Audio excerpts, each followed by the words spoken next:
Modern network management relies on abstracted dashboards, but beneath those graphical layers is a raw, text-based reality that dictates how data actually moves. Graphical interfaces are efficient for basic tasks, but the command line interface, the CLI, is the mandatory environment for enterprise-grade configuration and granular troubleshooting. Industry certifications like the CCNA and Network Plus require an engineer to interact with the underlying protocol logic.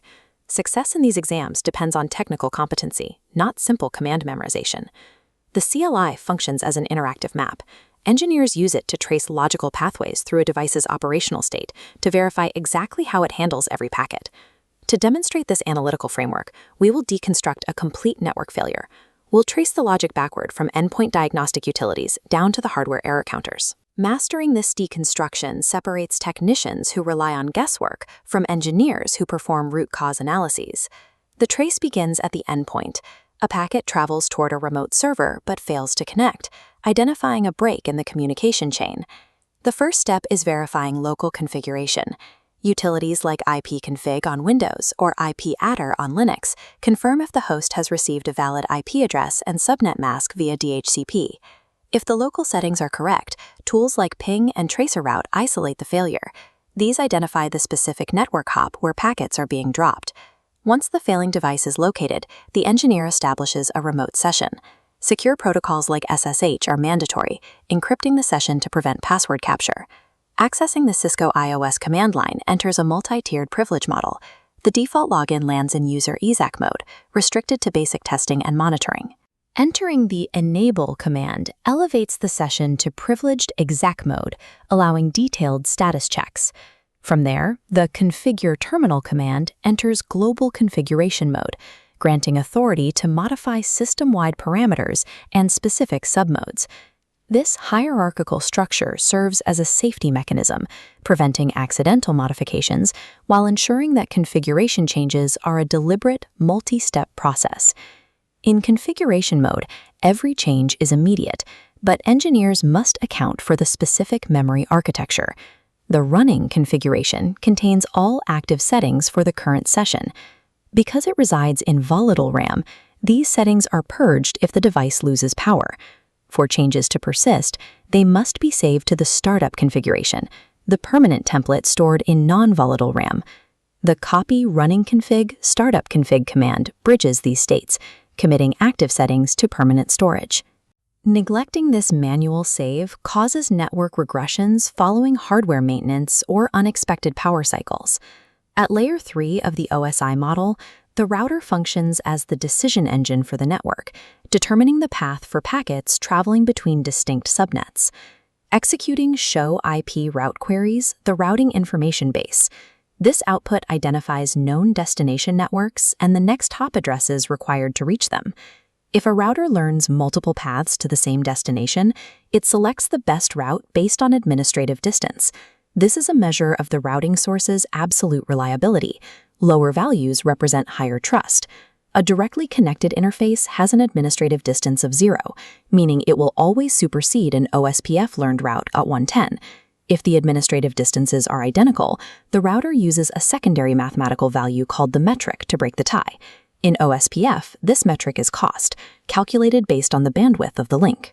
The router will always choose the path with the lowest cumulative cost. The same logic applies to modern IPv6 environments.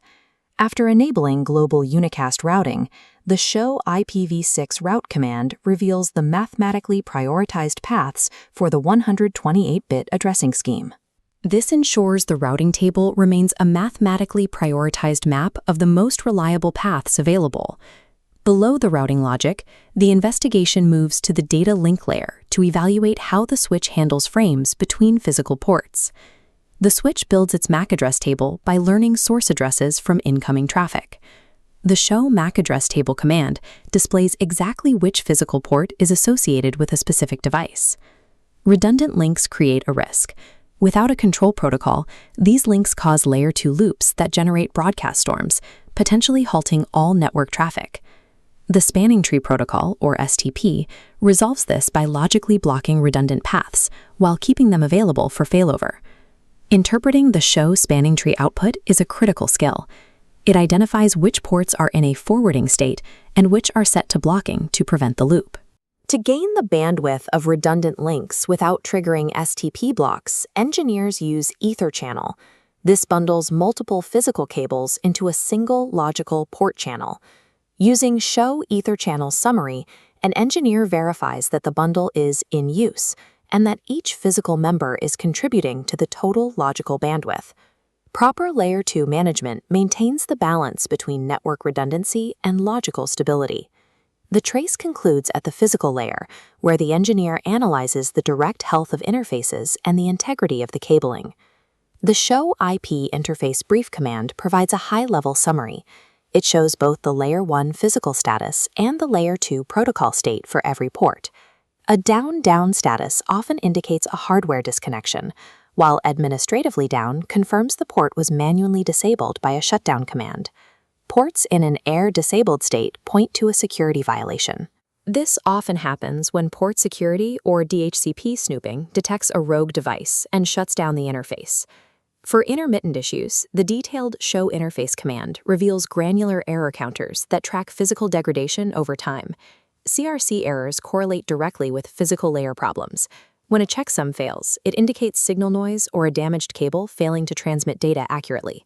Other counters, like runts, giants, and throttles, identify specific architectural issues, such as MTU mismatches or high-volume traffic exceeding the interface's processing capacity.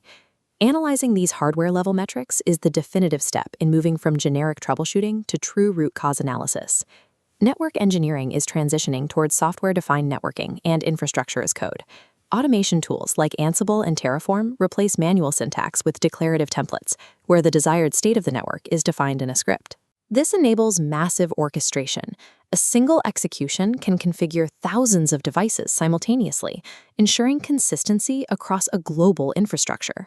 If automation handles the configuration, the question remains, why is CLI mastery still the foundational requirement for network professionals? While automation is effective for provisioning, it often lacks the diagnostic depth to resolve complex protocol failures or intermittent hardware issues. When an automated script fails to produce the desired result, the CLI is the only tool capable of verifying the actual state of the hardware. An orchestrator cannot write effective automation without first understanding the underlying command line logic those scripts are executing. We have traced a failure from the endpoint through the routing and switching logic down to the physical telemetry of the port. The command line is a direct, unabstracted conduit to the massive physical reality of the modern data center.